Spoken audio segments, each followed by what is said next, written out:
결혼하려는 자녀들에게 내가 가진 아파트에 저렴하게 전세 내주려고 이렇게 많이들 계획하셨죠? 이렇게 하시면 안 됩니다. 이게 증여세 세금 폭탄 될 수 있거든요. 시가보다 좀 더 싸게 준 건데 이게 왜 세금이 나오나, 말이 되나 이렇게 생각하실 수 있는데 자세하게 설명드리고, 그럼 얼마까지 전세 내주면 문제가 안 생기는지, 세금 걱정 안 해도 되는 건지 정확하게 알려드리겠습니다. 구독자님들이 정말 궁금해하는 내용들로 채웠으니까요. 좋아요와 구독 부탁드릴게요. 절세는 임수정.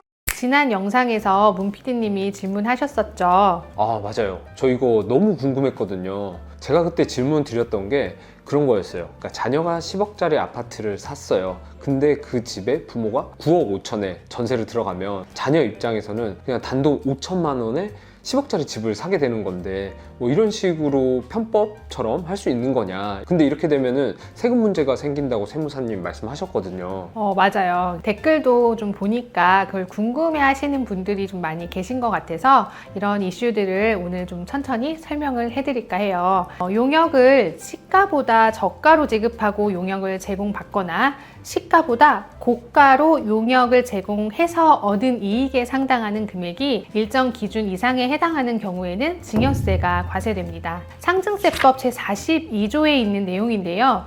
여기서 특수관계 있는 자의 부동산을 무상으로 사용함에 따라 이익을 얻은 경우에는 상증세법 제37조 부동산 무상 사용에 따른 이익의 증여 규정이 적용되니까 사실상 이 규정은 시가보다 저가나 고가로 임대료를 수수했을 때 적용되는 규정이라고 볼 수 있습니다. 가장 대표적으로 부동산 임대 용역을 시가보다 낮은 대가로 제공받은 경우에 대해서 한번 살펴볼게요. 아, 이게 용역이 나오니까 어려워 보이는 그럴 수도 있을 것 같은데, 그러니까 쉽게 얘기하면 시세보다 낮은 가격으로 전월세를 주는 경우를 말씀하시는 거죠? 네, 맞습니다. 먼저 주택의 시가를 산정한 다음에 그 시가를 기준으로 임대료의 시가를 산정하고, 그 임대료의 시가와 실제 지급한 대가와의 차액을 산출해서 증여세 과세 여부를 판단합니다. 주택의 시가는 우선 적용되는 게 이제 감정평가액이 있는데요. 실질적으로는 임대료 산정을 위해서 수수료까지 부담하고 감정평가 받는 경우가 흔하진 않겠죠. 그럼 아파트의 경우에는 유사매매 사례가액이 있을 거예요. 단독주택 같은 경우는 유사매매 사례가액이 없으니까 기준시가가 시가가 될 수도 있고요. 무상임대는 5년 단위로 과세가 이루어지지만 고저가 임대는 1년 단위로 과세가 이루어져요. 과세 기준 금액은 다음과 같습니다. 저가 임대에 대한 증여세 과세가액은 임대료의 시가는 그 부동산 시가에 해당하는 금액의 2%거든요. 그 임대료 시가에서 실제 지급한 임대료를 차감한 금액, 그렇게 산출된 금액이 임대료 시가의 30% 미만인 경우에는 증여세를 과세하지 않아요. 이러한 증여세는 1년마다 시작 시점에 증여가 이루어졌다고 보고 증여세를 과세합니다. 이거를 숫자로 설명해 주시면 조금 더 이해가 쉬울 것 같아요. 그러니까 예를 들어서 20억 원짜리 집이 있다고 쳤을 때 이걸 임대료를 얼마까지 주면은 뭐 문제가 없을까요? 이 경우 이제 계산을 해볼게요. 임대료의 시가는 아까 20억 원짜리 아파트라고 하셨죠? 20억 원의 2%인 4천만 원이 시가가 되겠죠. 그 4천만 원의 30%인 1,200만 원 이상 저가로 임대한 경우, 즉 2,800만 원보다 낮은 임대료를 지급하면 증여세 이슈가 발생합니다. 그럼 이때 전세금으로는 얼마면 문제 없냐? 당연히 궁금하시죠? 보증금을 월세로 환산하여 계산하면 되는데, 이때 적용하는 산식은 보증금의 정기예금 이자율 3.5%를 곱해서 계산합니다. 연 임대료 2,800만 원을 3.5%로 나누어서 역산을 해보면 보증금이 8억 원이 계산돼요. 다시 말해서 시가 20억 원의 주택의 적정 임대료는 연 4천만 원, 보증금으로 하면 약 11억 4,300만 원 정도 계산이 되고요. 실제 임대료로 지급한 금액이 이 시가의 30% 미만이면 문제가 없으니까 연 임대료 2,800만 원 혹은 전세 보증금 8억 원이 안 되는 금액으로 대가를 지불하시면 증여세 이슈가 발생하는 거죠. 그러면 20억짜리 집을 자녀에게 전세 준다고 하면요, 최소 8억 원에는 줘야지 문제가 안 생긴다는 거네요. 그럼 그 가격보다 만약에 낮게 줬어요. 그러면 증여세는 뭐 얼마나 나오는 거예요? 네, 같이 한번 계산해 보실게요. 예를 들어서 20억 원짜리 부모님 주택에 문 PD님이 전세 4억 원에 들어갔다고 가정해 볼게요. 임대료 시가를 계산하면 연간 임대료는 4천만 원, 내가 실제 지불하는 임대료는 보증금 4억 원이니까 거기에 3.5%를 곱한 1,400만 원, 시가와 대가의 차이인 4천만 원에서 1,400만 원을 차감한 2,600만 원이 증여재산가액이 됩니다. 이 2,600만 원이 1년에 한 번씩 과세된다고 보시면 되세요. 이게 1년마다 한 번씩 나온다고요? 이게 증여세가 아니라 보유세, 종부세 같은 느낌이 너무 심한 거 아닌가, 이거 보시는 분들도 그런 생각을 하실 것 같아요. 그러면 20억 원은 너무 고가 주택이고 서울 평균 집값이 10억 원이라고 뭐 뉴스에 나오더라고요. 이 10억 원으로 계산하면 어떻게 될까요? 네, 이번에는 그럼 시가 10억 원 기준으로 계산을 해볼게요. 10억 원의 2%는 2천만 원이에요. 여기서 30% 차이 나는 금액까지는 괜찮으니까 연간 1,400만 원의 임대료를 지불하면 문제가 없습니다. 전세보증금으로 환산하면 약 4억 원이 나오겠네요. 그러면 20억짜리 아파트면 8억이고 10억짜리면은 4억까지 자녀에게 전세를 줄 수 있는 그 한계선이라고 보면 되겠네요. 그렇죠. 그럼 이번에는 저가 임대가 아닌 고가 임대에 수령에 따른 증여세를 한번 살펴볼게요. 저번 시간에 문PD님 질문 주신 거예요. 자녀가 시가 10억 원의 아파트를 구입하면서 부모님이 전세로 9억 5천만 원에 들어오면 본인 돈 5천만 원만 있으면 아파트 한 채 구입하는데 이럴 경우 문제 안 생기냐고 물어보셨죠. 어떤 문제 발생하는지 지금부터 볼게요. 시가 10억 원의 아파트의 적정 임대료는 연간 2천만 원이고 전세보증금으로 환산하면 약 5억 7,100만 원 정도 나와요. 그런데 전세보증금을 9억 5천만 원의 고가 사용료를 수령한다면 증여재산가액이 계산이 되겠죠. 전세금 9억 5천만 원의 연 임대료는 3,325만 원, 적정 임대료는 2천만 원, 대가와 시가의 차액인 1,325만 원이 증여재산가액으로 계산이 됩니다. 자녀는 매년 부모님으로부터 1,325만 원을 증여받는 결과가 되고요. 그리고 자산을 취득하면서 발생한 부채는 끝까지 사후관리되는 거 다들 이제 알고 계시죠? 부채 9억 5천만 원은 결국 부모님한테 돌려드려야 하는 돈이고요. 본인의 소득으로 부채를 다 상환해야 하고 그렇지 못하면 결국 그 시점에 또 증여 문제가 발생하게 됩니다.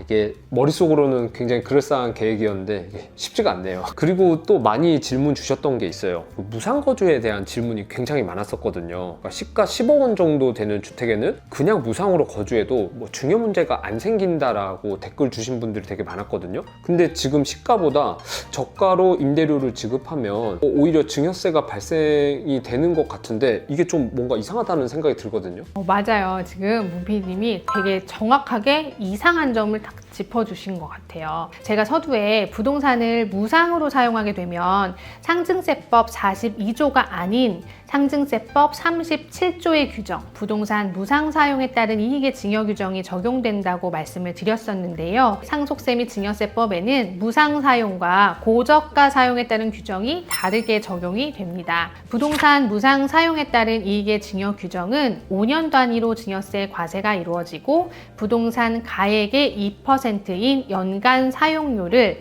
5년 동안 사용한다고 가정하고 5년간의 사용료를 지금 현재 가치로 할인해서 계산한 금액이 1억 원 이상이면 과세가 되는 구조예요. 거꾸로 그 금액이 1억 원이 안 되면 증여세가 과세되지 않는다는 말이겠죠. 역산해서 계산하면 부동산 시가 약 13억 원 정도까지는 해당 부동산에 무상으로 거주하더라도 증여세가 과세되지 않습니다. 그런데 고저가로 임대차 계약을 체결하고 사용료를 수수한 경우 시가와 대가의 차이가 30% 이상이 되면 과세 기준을 충족하기 때문에 증여세가 과세될 수 있다는 결과가 나오게 돼요. 결과적으로 시가 13억 원이 안 되는 부동산의 경우에는 저가로 임대차 계약을 체결하기보다는 그냥 무상으로 사용하시는 편이 낫다는 결과가 나옵니다. 지금까지는 무상으로 혹은 저가로 사용하면서 이익을 얻은 쪽의 증여세 이슈를 설명드렸는데요. 세법에는 상속세 및 증여세법만 있는 게 아니죠.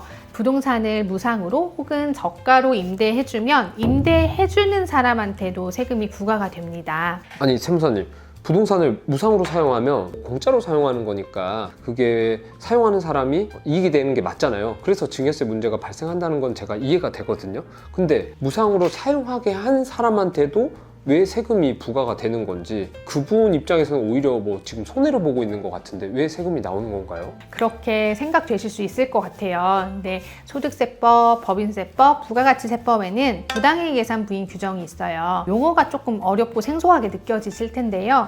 세법상 부당이익 예산의 부인 규정은 특수관계자와의 거래 행위나 계산으로 그 소득에 대해서 조세 부담을 좀 부당히 감소시킨 걸로 인정되는 경우에 적용되는 규정이에요. 예를 들어서 아버지에게 월세가 300만 원씩 나오는 상가가 있어요. 그걸 타인한테 시가대로 임대하면 연간 3,600만 원의 임대료 수익이 발생하겠죠. 근데 그 수익 금액에 대해서 부가가치세, 소득세를 다 신고 납부할 거고요. 그런데 그 상가를 아들한테 무상으로 임대하면 아버지는 소득이 발생하지 않고 납부할 소득세도 안 나오겠죠? 이럴 때 세법상 부당이익 예산 부인 규정이 적용됩니다. 특수관계자와의 거래로 인해서 그게 세금을 감소시킨 결과가 나오니까요. 이때 적용되는 임대료의 시가는 상증세법과는 좀 다르게 규정되어 있으니까 이것도 참고로 좀 알고 계시면 도움이 되실 것 같아요. 시가라고 하는 것은 불특정 다수인 간에 계속적으로 거래한 가격, 특수관계인 아닌 제3자 간에 일반적으로 거래된 가격을 시가라고 하고, 그게 불분명할 경우에는 그 해당 자산의 시가의 50%에 상당하는 금액에서 그 자산 제공이랑 관련된 보증금을 차감한 금액에 정기예금 이자율 3.5%를 곱해서 산출된 금액으로 지금 규정이 되어 있어요. 계속 그 3.5%를 말씀을 하고 계시는데요. 그 3.5%는 딱 정해져 있는 그런 숫자인가요? 그거는 수치가 딱 정해져 있는 거 아니고요. 시중 이자율 따라서 좀 변동이 되고 원래 한 2.9%였는데 올해 한 상반기쯤 3.5%로 좀 변동이 된 거예요. 그리고 그 시가를 산정하는 방법에도 좀 차이가 있고 과세 기준에도 좀 차이가 있어요. 상증세법에서는 대가가 시가의 30% 이내라면 과세 대상에서 제외가 되지만 소득세법 등에 있는 부당이익 예산 부인 규정에서는 대가가 시가의 5%를 벗어나면 과세 대상에 해당하니까 그 부분도 그 둘이 다르다는 거 정도는 좀 알고 계시면 도움이 되실 것 같아요. 제가 지난 영상에서 저가형도 관련한 설명을 좀 드렸었는데요. 거기서도 자산을 양도하는 자 입장에서는 양도가액이 시가의 5% 이상 차이가 나면 부당이익 예산 부인 규정이 적용이 되고, 실제 양도가액이 아닌 시가를 양도가액으로 해서 양도소득세를 계산한다고 설명드렸죠. 양수자 입장에서는 시가의 5%가 아니고 30%, 3억 기준 이상 차이가 나야 증여세 과세 대상이 되었잖아요. 그거랑 같은 논리라고 보시면 되겠습니다.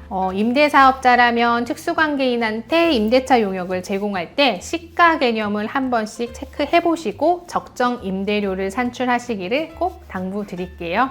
제가 세무사님 설명을 듣고요. 좀 궁금한 부분이 생겼는데요. 20억짜리 주택을 아들한테 뭐 무상으로 살게 하면 그러니까 아들은 증여세를 내고 그럼 아버지도 소득세까지 내야 되는 그런 건가요?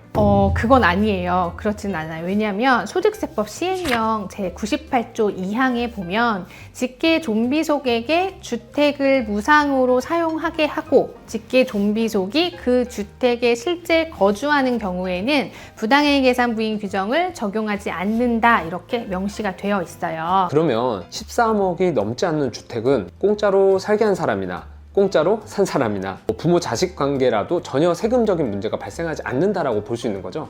그렇죠. 그리고 13억이 만약에 넘어가면 이게 문제가 생길 수 있는데 집을 제공하는 사람은 소득세 문제는 안 생긴다. 근데 그 집을 사용하는 사람에게는 증여세가 부과될 수도 있다. 이런 거죠. 딩동댕. 다시 아니, 이거 못하겠다. 딩동댕. 네네. 정확히 맞았습니다. 문PD님 이제 세무사 다 되셨네요. 저도 댓글로 그러면 상담을 좀 드리겠습니다. 가능할 것 같아요. 근데 하나 또 궁금한 게요. 그럼 13억을 넘어가는 주택에 대해서는 뭐 전혀 방법이 없는 건가요? 자녀가 부모 집에 그냥 좀 살 수도 있고 사실 뭐 그런 거잖아요. 방법 하나 있는데요. 그 부모님이랑 같이 살면 됩니다. 그 주택 소유주이신 부모님이랑 동거하는 그 주택에 대해서는 증여세 과세 문제가 발생하지 않으니까요. 절세는 임수정.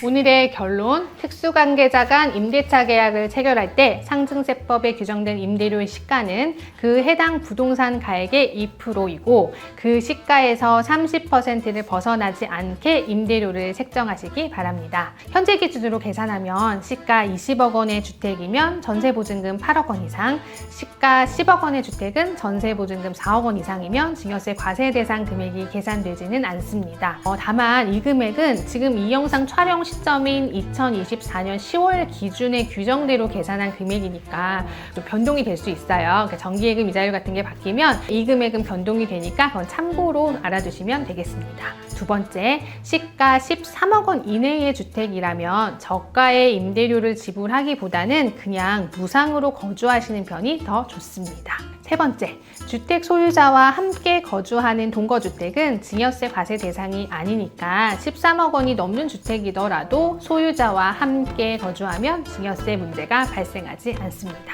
가족 간 임대차 계약을 할 때 망설여지는 분들이 계시다면 연락 주시면 상담 드리도록 하겠습니다.